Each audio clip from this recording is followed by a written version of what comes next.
El pájaro y el águilas. El cuervo explicó, he oído decir que un pájaro, mientras estaba volando por encima de un rebaño, vio que un águila se precipitaba sobre un carnero, lo cogía con sus garras y remontaba el vuelo. Al ver esto, el gorrión desplegó sus alas y se dijo que iba a hacer lo mismo, se había crecido y quería asemejarse a los que eran mayores que él. Remontó el vuelo y se dejó caer encima de un gran carnero, de lana tan enmarañada y tan pegajosa como la saliva, ya que el animal había dormido sobre sus deyecciones. El gorrión aleteó, mientras sus patas se enredaban en la lana. Intentó escapar, pero no pudo remontar el vuelo. El pastor, que vio lo ocurrido, se acercó, cogió al gorrión, le cortó las alas, le ató un hilo a las patas y se lo entregó a sus hijos. Uno de los pequeños le preguntó por qué hacía aquello, y él le contestó, este ha querido imitar al que le es superior, y se ha perdido. A ti te ocurre lo mismo, zorra. Por tanto, te aconsejo que no intentes compararte con quien es más fuerte que tú, pues te arruinarías. No tengo nada más que decir. Vete en paz. La zorra, al ver que no podía conseguir la amistad del cuervo, se marchó llena de tristeza y rechinando los dientes de arrepentimiento. Al verla tan afligida y triste, el cuervo le preguntó, zorra, ¿qué te ocurre para que rechinen tus dientes? Rechinan de rabia al ver que eres más astuto que yo. Y se echó a correr hacia su madriguera. Esta es la historia de ambos, oh rey. El soberano dijo, qué bellos son estos cuentos, Shahrazad. ¿Sabes algún otro parecido?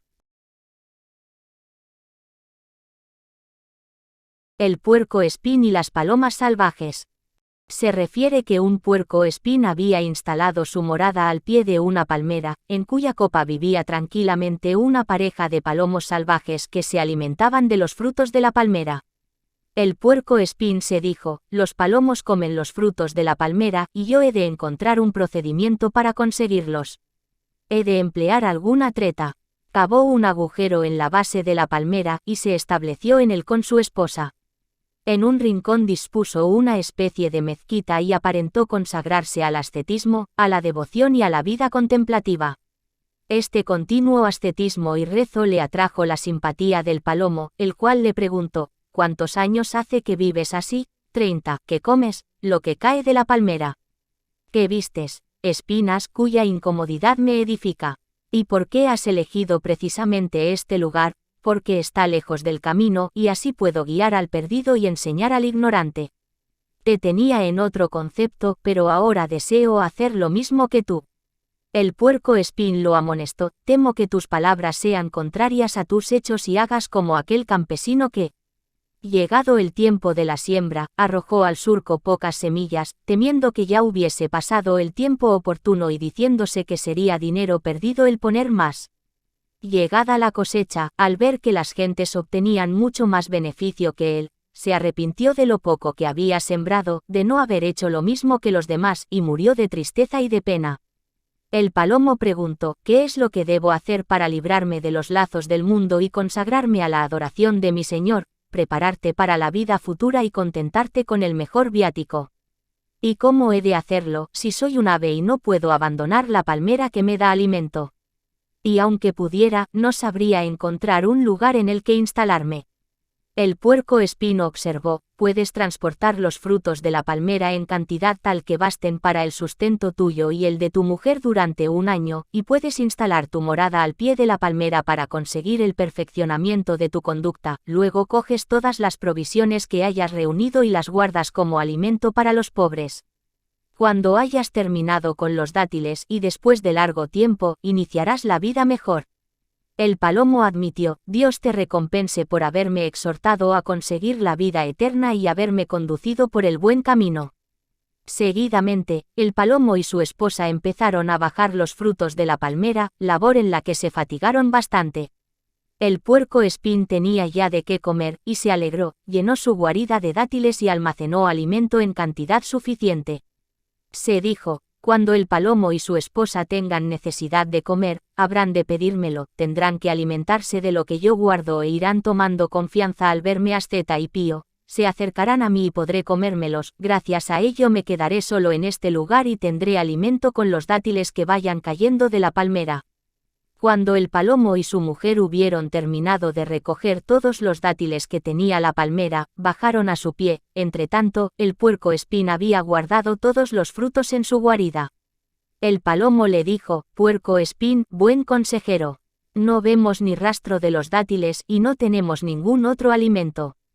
El puercoespín contestó: «Tal vez se los haya llevado el viento. La verdadera felicidad consiste en desligarse de los bienes terrenales y en confiarse a aquel que provee, ya que aquel que ha creado las bocas no las deja sin alimento». Continuó exhortándolo, fingiéndose piadoso y devoto a fuerza de palabras. Así se ganó sus simpatías, se acercaron a él y entraron en su guarida, creyéndose a salvo de cualquier peligro. Pero entonces el puercoespín se colocó en la puerta y enseñó sus dientes. El palomo, al darse cuenta de que lo había engañado, le dijo: «¿Qué significa este cambio de la noche a la mañana? ¿No sabes que los oprimidos reciben ayuda? Guárdate de ser pérfido y engañador, para que no te ocurra lo que les sucedió a aquellos que timaron al comerciante». «¿Qué les ocurrió?», preguntó el puercoespín. El comerciante y los estafadores. El palomo refirió: «Me he enterado de que en una ciudad había un comerciante muy rico llamado Sinda. Preparó los camellos y las correspondientes mercancías y se dirigió a otra ciudad para vender. Dos hombres malvados que disponían de algún dinero y unas cuantas mercancías, lo siguieron y se presentaron a él como si también fuesen mercaderes. Viajaron a su lado hasta que, al llegar al término de la primera etapa, se pusieron de acuerdo para enredarlo y apoderarse de lo que llevaba con él. Al mismo tiempo, cada uno de ellos pensaba en su interior engañar a su compañero y se decía: «Cuando hayamos estafado al comerciante, me apoderaré de los bienes de mi amigo y seré el único dueño de todo». Cada uno de ellos celó las intenciones del otro, pero ambos a la vez envenenaron parte de la comida y se la ofrecieron, con lo que murieron los dos después de haber estado sentados hablando con el comerciante. Al ver que tardaban en volver, fue a buscarlos y los encontró muertos. Entonces comprendió que ambos eran estafadores, los cuales, al intentar engañarlo, habían perecido víctimas de sus propias insidias. Gracias a esto, el comerciante se salvó y, además, se apoderó de sus bienes. El rey dijo: «Shahrazad, me has hecho recordar algo que había olvidado. Cuéntame más cosas de este tipo». El ladrón y el mono. Ella refirió: «Me he enterado, oh rey feliz, que un hombre tenía un mono. Este hombre era un ladrón, incapaz de entrar en ningún mercado de su ciudad sin salir de él con un gran botín. Y ocurrió que un hombre fue a vender al mercado una serie de vestidos viejos y empezó a pregonarlos sin que nadie le hiciese caso. Todos cuantos los examinaban, se negaban a adquirirlos.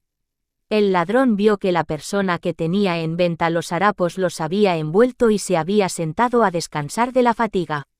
Entonces empezó a hacer bailar el mono delante de él, hasta que lo distrajo y le robó el envoltorio. Hecho esto, cogió al mono y se marchó con él a un lugar solitario, en donde abrió el paquete. Al ver que era un hato de harapos, hizo de ellos un paquete muy lujoso y se marchó a otro mercado, en el que lo puso en venta con la única condición de que no se tenía que abrir, dado lo poco que por él pedía.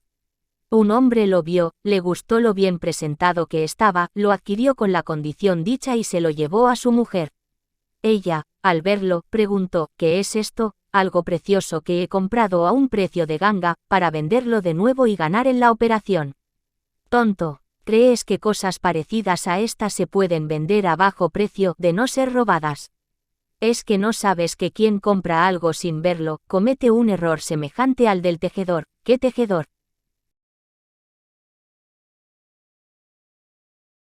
Historia del tejedor.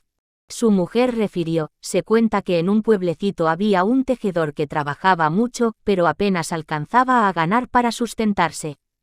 Cerca de él vivía un hombre rico, que quiso celebrar un banquete e invitó a mucha gente, entre la cual se hallaba el tejedor, el cual advirtió que aquellos que llevaban los mejores vestidos recibían los guisos más exquisitos y el dueño de la casa los trataba con mayor o menor deferencia, según su aspecto. Se dijo, si cambiase mi oficio por otro menos fatigoso y más retribuido, acumularía grandes riquezas, me compraría vestidos hermosos y la gente me consideraría más. Luego vio que uno de los saltimbanquis presentes en el banquete se subía a un muro muy alto, se arrojaba al suelo y se levantaba inmediatamente. El tejedor se dijo, debo hacer lo mismo que éste ha hecho. Se subió a la pared y se tiró al suelo, al caer se rompió el cuello y murió.